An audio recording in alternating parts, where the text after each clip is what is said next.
gentlemen, let us all give a round of applause to the grandson of the King of Comics, Mr. Fransico Coching III.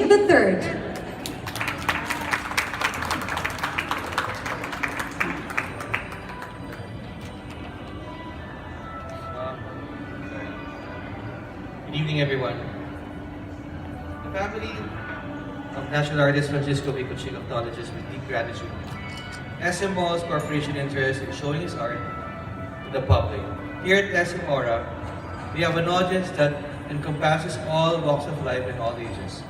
This is a rare opportunity for people to know him better, while our parents and grandparents admire these images with nostalgia for the good old days, and the younger ones to learn, appreciate Philippine comics art and history. With the support of the National Commission of Culture and the Arts, SM Malls continue to tribute to my Lolo, in the centennial celebration in 2019. A little history of my Lolo. I grew up not knowing that he was a famous artist. He was retired. He called me Cookie because he was Kiko. We had a house in Pansol, Laguna. He'd always brag about my commercial when I was young. Ate, commercial model yung apo ko. I was being embarrassed. One time I got upset, I told the ate, selling in the tindahan, si Fransico Coching yan. I was young, the girl like, ikaw po yun? Ba't ka kilala ng ate? She was a fan of my lolo during those days. And she like wanted an autograph in my lolo. She said, magna. So yeah, I knew he was famous.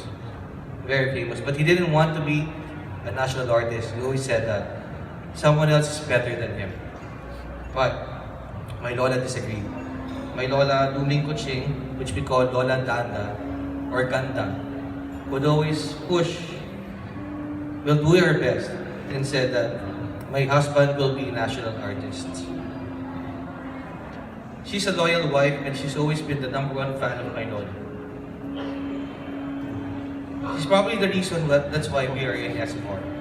Finally, the Coching family hopes that this showing of Coching art will be carried out in the SM malls as well, as we look forward to the possibility of always getting it on tour in major cities nationwide. Thank you for all being here and enjoy the show.